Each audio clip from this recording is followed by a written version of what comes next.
আপনি কি ওই মাকড়সার জাল দেখতে পাচ্ছেন?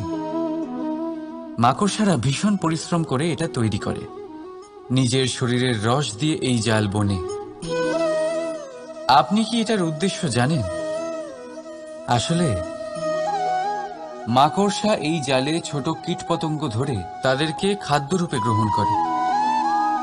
কিন্তু আপনি কি এই কথা জানেন যে একদিন মাকড়সা নিজেই নিজের জালে জড়িয়ে মৃত্যুবরণ করে থাকে?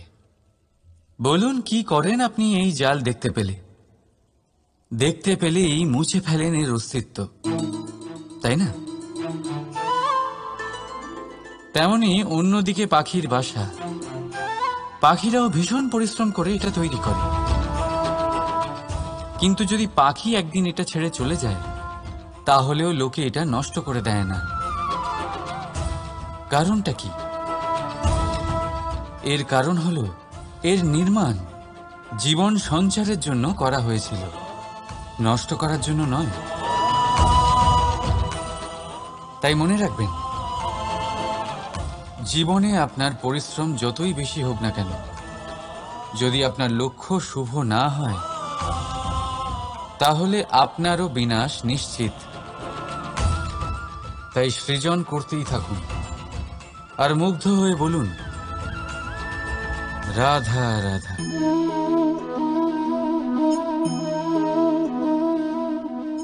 আপনার কি মনে হয় আমি কি করছি? আপনি বলবেন আমি প্রদীপ জ্বালাচ্ছি। সঠিক। কিন্তু প্রশ্ন হচ্ছে যে আমি কি আপনাকে বলেছি যে একে প্রদীপ বলা হয়? না। এই প্রদীপ কি নিজেই নিজের পরিচয় আপনাকে দিয়েছে? না। তাহলে আপনি কি করে জানলেন যে একে প্রদীপ বলা হয়? উত্তর হচ্ছে প্রকাশ, যে স্বয়ং জ্বলে অন্ধকারের মধ্যে সংসারকে পথ দেখায়, সেটাই প্রদীপ। যা নিরাশার মাঝে আশার আলো প্রদর্শন করে, সেটাই প্রদীপ। অপর দিকে আছে সাপ, যাকে না দেখেও তার ফনার আওয়াজ শুনেই লোকে ভয় পেয়ে যায়। তার মানে ব্যক্তির পরিচয় তার কর্মের দ্বারা পাওয়া যায়। তাই আপনার এটা বলার প্রয়োজন নেই যে আপনার পরিচয় কি। এটা আপনার কর্মই নিশ্চিত করবে যে লোকে আপনাকে প্রদীপ ভেবে ভালোবাসবে নাকি সাপ ভেবে ভীত হয়ে থাকবে। রাধা রাধা। সময় কত বিচিত্র হয়। সময় আমাদের পক্ষে থাকলে আমরা নিজেদের রাজা মনে করে নিই, আর সেই সময় যদি বিপক্ষে চলে যায়, তাহলে নিঃস্ব হতে সময় লাগে না। তাই মানুষের একটা অভ্যেস আছে, খারাপ সময়ের জন্য কিছু সঞ্চয় করা। আত্মীয়, বন্ধু খারাপ সময় পাশ থেকে সরে যায়। যশ, মান প্রতিকূল সময় চিরস্থায়ী হয় না। তাই মানুষ মনে করে অর্থ সঞ্চয় করাই শ্রেয়। অর্থের কোনো হৃদয় নেই যা সময়ের সাথে পরিবর্তিত হবে। সংসার বলে সর্বদা অর্থ সঞ্চয় করতে থাকুন।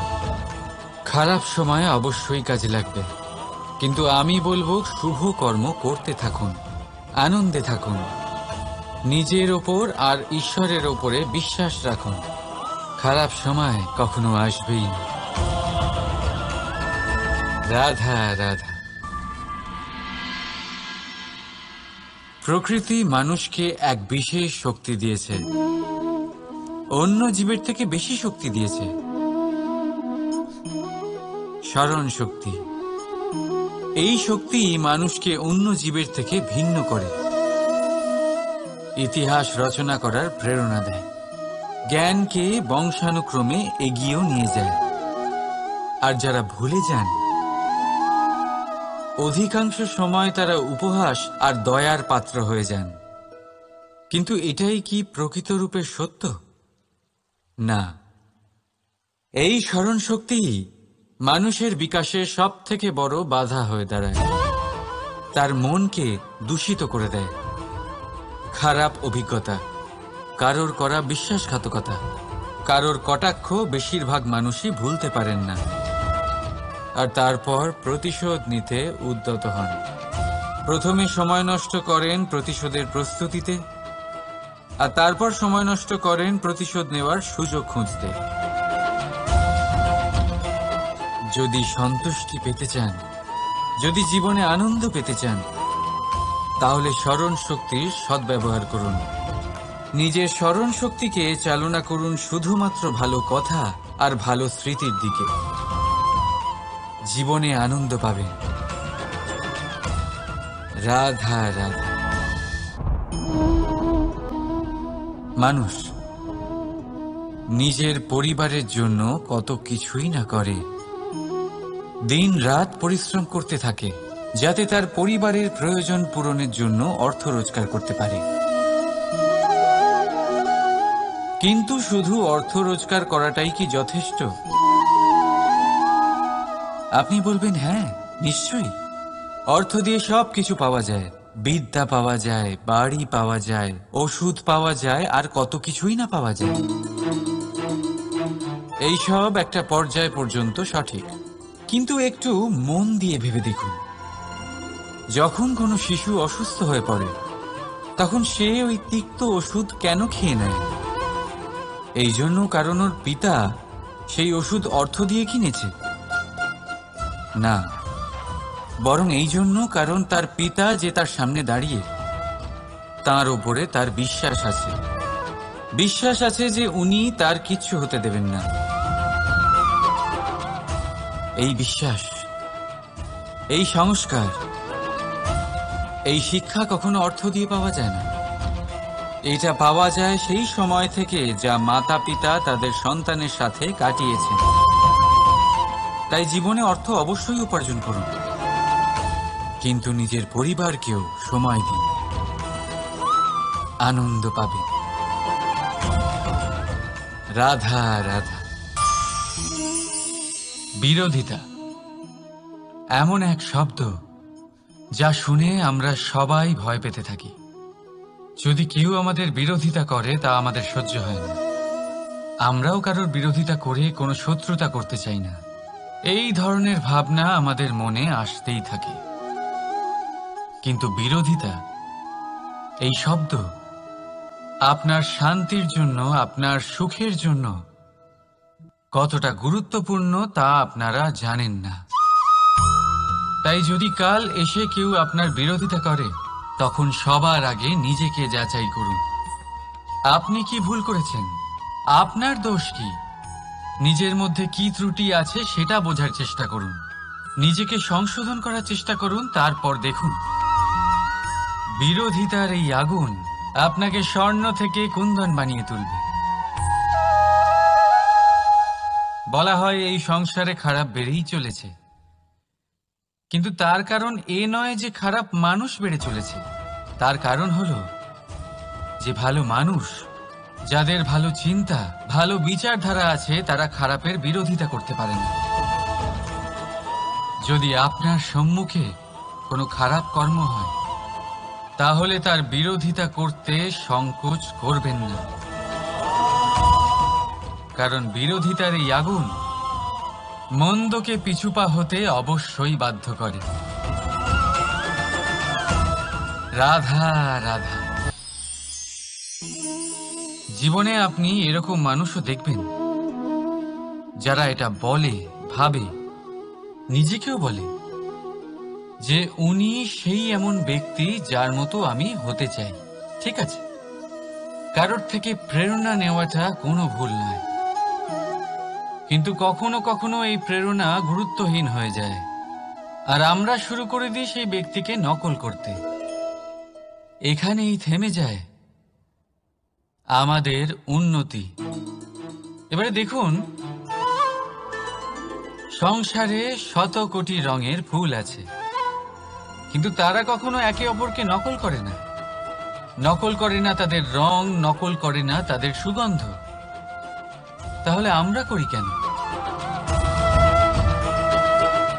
প্রতিটা ব্যক্তির মধ্যে কোনো না কোনো প্রতিভা অবশ্যই থাকে, যা ফুটিয়ে তোলার সঠিক সময়ও আমাদের কাছে থাকে, কিন্তু সেই মানুষ সেই প্রতিভা নির্মাণ করার পরিবর্তে সময় নষ্ট করে অন্য কারোর মতো হওয়ার জন্য, কাউকে নকল করার জন্য। এটা করবেন না। সময়কে ব্যবহার করুন নিজের অস্তিত্ব নির্মাণ করার জন্য,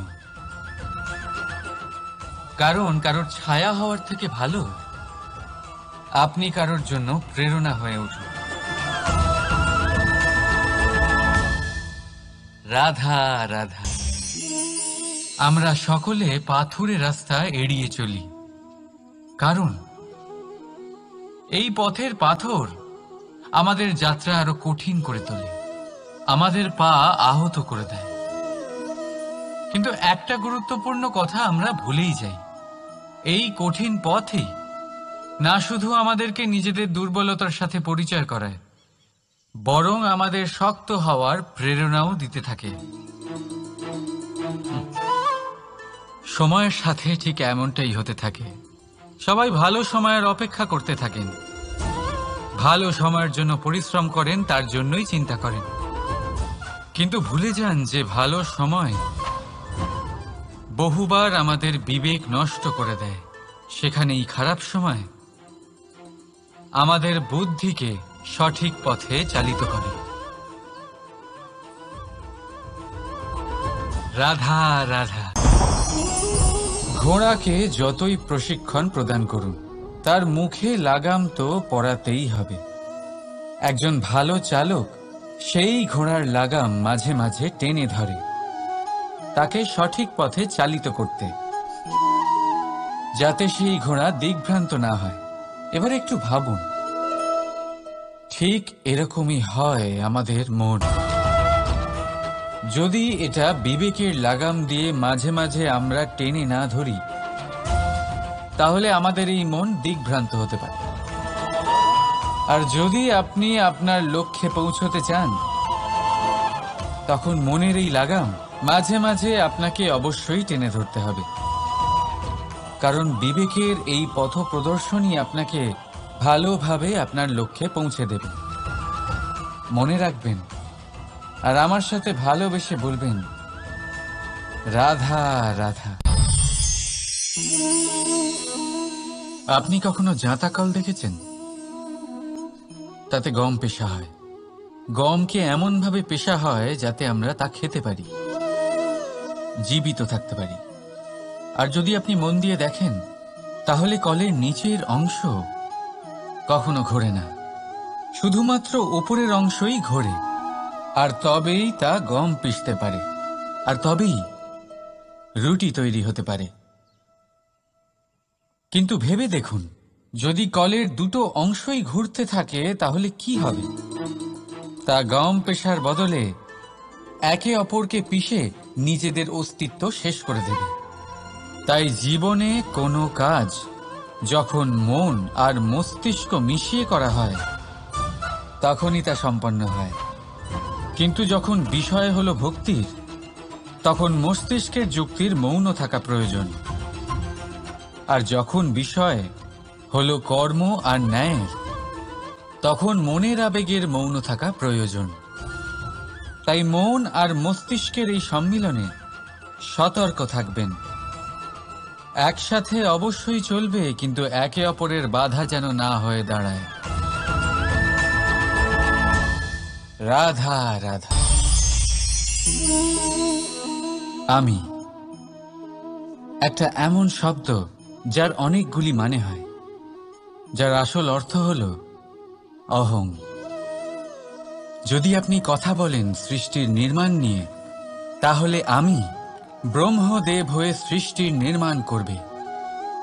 যদি আপনি কথা বলেন প্রলয়ের, তাহলে সেই আমি মহাদেব হয়ে বিনাশ করবে। এই আমি সঙ্গতিপূর্ণ, কিন্তু শুধু ততক্ষণ যতক্ষণ আপনি এটা সবার সাথে ভাগ করছেন। কিন্তু আমরা বহুবার এর মানে বুঝতে পারি না। এই অহংকে সীমিত করে দিই একটা ব্যক্তি অবধি। শুধু নিজে। আর তখনই জেগে ওঠে অহংকার, যাতে প্রাধান্য পায় শুধুমাত্র আমি, আমরা নয়। আর একজন ব্যক্তি একা না উৎপাদন করতে পারে আর না করতে পারে সৃজন। এবারে দেখুন, বৃষ্টির এক ফোঁটা, তারও অস্তিত্ব আছে, কিন্তু তা ধরিত্রীতে পড়লেই সমাপ্ত হয়ে যায়। কিন্তু যখন ফোঁটাগুলি একসাথে পড়ে তখন শুরু হয় বর্ষা, আর তখনই তৈরি হয় ধারা। রাধা রাধা। বলুন, কি দেখতে পাচ্ছেন আপনি? আমার হাতের এই সাদা বস্ত্র, নাকি এতে লেগে থাকা এই কালো দাগ? এবারে সত্যি কথা বলতে কি, আপনার নজর সবার আগে এই কালো দাগের উপরে গেছে। ঠিক আছে, এমনই তো হয়। ভীষণ কম মানুষ থাকেন যারা ভাবেন কোনো ব্যক্তি ভীষণ পরিশ্রম করে এই বস্ত্র ধুয়েছেন, এটা শুকিয়েছেন। বেশিরভাগ মানুষের নজর যায় এই দাগের উপরে, ভাবেন যে এটা কি করে লাগলো। কিছুটা এরকমই হয় আমাদের ব্যক্তিত্বের সাথে। আমাদের শুভ কর্মের ওপরে আমাদের একটা খারাপ কর্ম ভারী মনে হয়। এবারে ভাবুন, যদি আমি চন্দ্রের কথা বলি, তাহলে তার শীতল আলো দেখার পূর্বে তার কলঙ্ক লক্ষ্য করেন, সেই চাঁদে লেগে থাকা কালো দাগ দেখে নেন। সেই জন্যই বিশেষ করে যারা শুধুমাত্র শুভ চিন্তা করেন আর উপকারী কর্ম যারা করেন, তাদের আমি বলবো সাবধানে থাকবেন, কারণ আপনার একটা খারাপ কর্ম চিরকালের জন্য উদাহরণ হয়ে দাঁড়াবে। রাধা রাধা। সাফল্য। যদি আপনাকে জীবনে সাফল্য পেতে হয়, তাহলে আপনি একাধিক মানুষ পাবেন যারা একাধিক উপায় বলবে আপনাকে সাফল্য পাওয়ার। দীর্ঘ সময় ধরে পরিশ্রম, চেষ্টা, নির্ধারণ, নিষ্ঠা এই বিষয়ে ভাষণ দিতে থাকবেন। একাধিক রকমের উদাহরণ আপনার সামনে তুলে ধরবেন। কিন্তু আমার এটা মনে হয়, আমরা কেন সেই বিষয়ে কথা বলি না যা মানুষকে অসফল করে তোলে? শুধু দুটো ব্যাপার অসফল হওয়া নিশ্চিত করে। শুধু দুই ধরনের মানুষ বেশিরভাগ অসফল হন। প্রথম তারা যারা ভাবে অনেক কিছু কিন্তু কিছুই করে না, আর দ্বিতীয় তারা যারা অনেক কিছু করতে থাকে কিন্তু ভাবনা চিন্তা না করে। ভাবনা আর কর্ম, এদের মাঝে সামঞ্জস্য রাখা খুব জরুরি। যদি এটা থাকে, তাহলে জীবনে কখনো অসফল হবেন না। রাধা রাধা। আপনি অনেককে এই কথা নিশ্চয়ই বলতে শুনেছেন, এই ব্যক্তির দৃষ্টিতে দম্ভ আছে, এই ব্যক্তির চোখের ওপর অহংকারের পর্দা পড়ে আছে, ইত্যাদি ইত্যাদি। চলুন, আমি আপনাকে একটা প্রশ্ন করছি। আপনি দেখেন কি দিয়ে? দৃষ্টি দিয়ে নাকি দৃষ্টিভঙ্গির সাহায্যে? ভাবুন। চিন্তায় পড়ে গেলেন নিশ্চয়ই।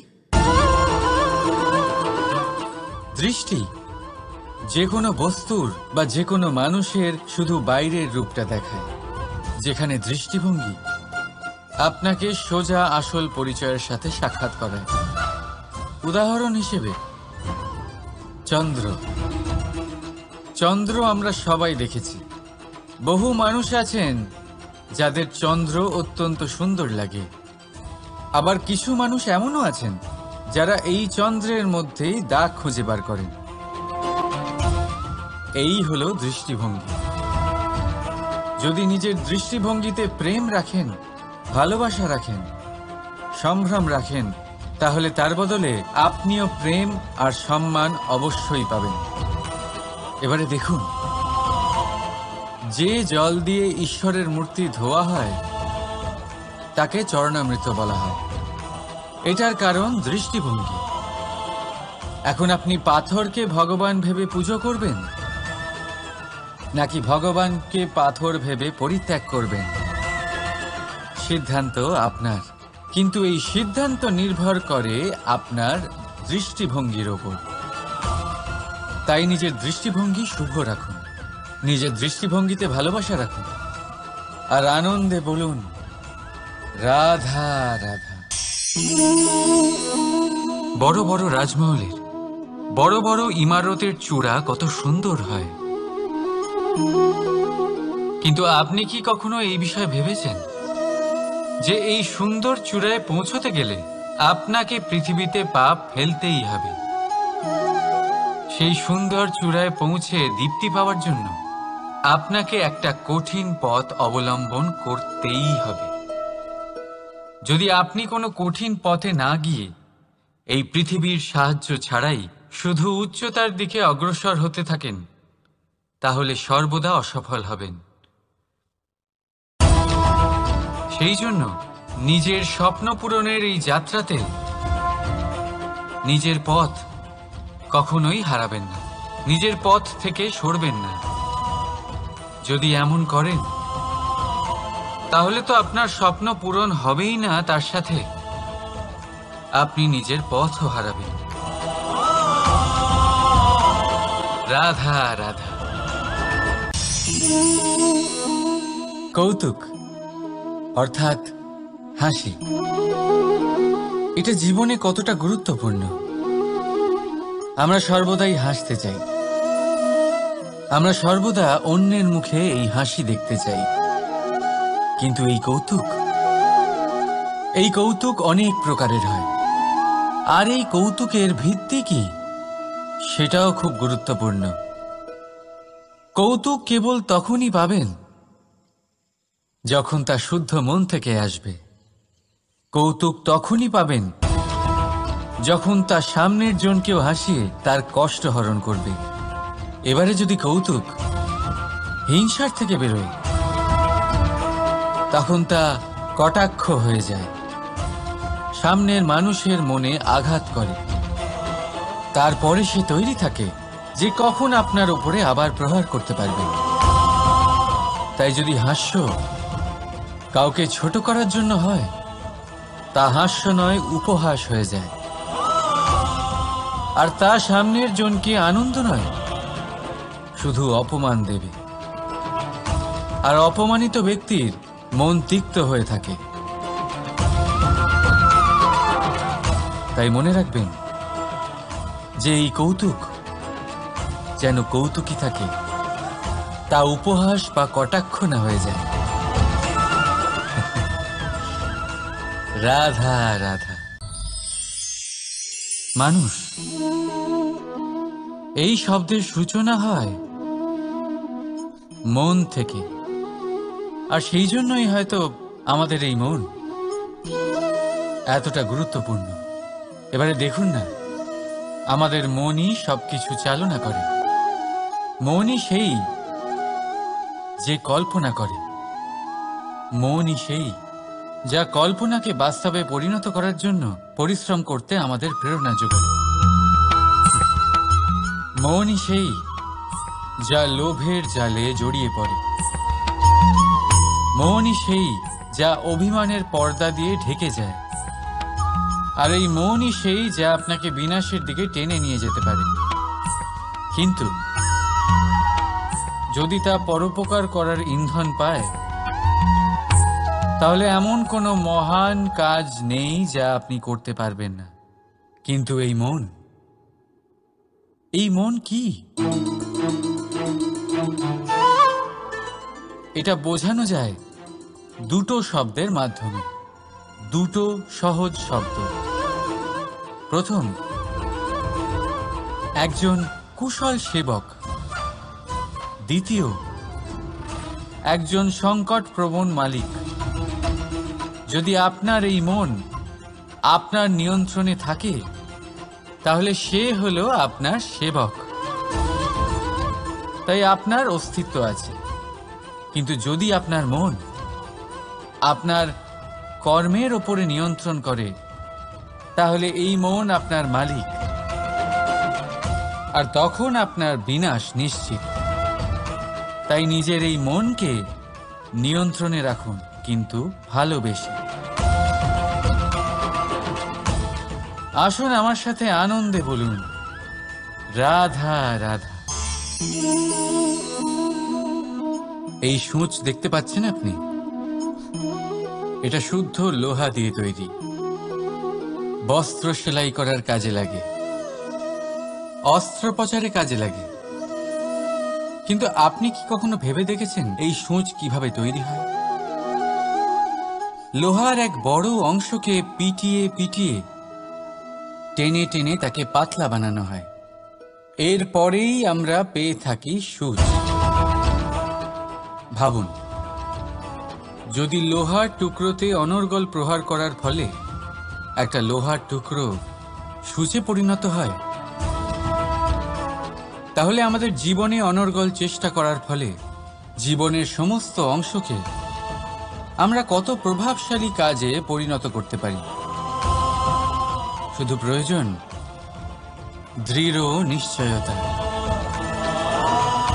তাহলে আসুন আমার সাথে ভালোবেসে বলুন, রাধা রাধা। বিশ্বাস, জীবনে বিশ্বাস কতটা গুরুত্বপূর্ণ। একজন স্ত্রী তার স্বামীর হাত ধরে যে কোনো জায়গায় যেতে পারেন, এর কারণ হলো বিশ্বাস। তার নিজের স্বামীর ওপরে বিশ্বাস আছে। যখন একজন মা তার ছোট বাচ্চাকে কোলে তুলে হাওয়ায় ওঠায়, তখন সেই বাচ্চা ভয়ভীত হয়ে যায় না। তার কারণ হলো বিশ্বাস। তার বিশ্বাস আছে যে তার মা তার কিচ্ছু হতে দেবে না। এক বৈদ্যের দেওয়া ঔষধ সন্তান কিছু না বুঝে শুনেই খেয়ে ফেলে। সেই বৈদ্যের জ্ঞানের বিষয়ে তার কোনো ধারণাই থাকে না। শুধু নিজের পিতার উপরে বিশ্বাস আছে যে তার পিতা তাকে খারাপ কিছুই দেবে না। যখন এই সংসারের প্রতিটা বন্ধন বিশ্বাসের উপরে দাঁড়িয়ে আছে, তাহলে কেন এই বিশ্বাসকে আমরা জীবনে আনতে পারি না? আপনি নিজেই দেখুন, এই বিশ্বাস নিজের জীবনে এনে দেখুন, সবকিছু আরো সুন্দর হয়ে যাবে। তাই ভালোবেসে বলুন, রাধা রাধা।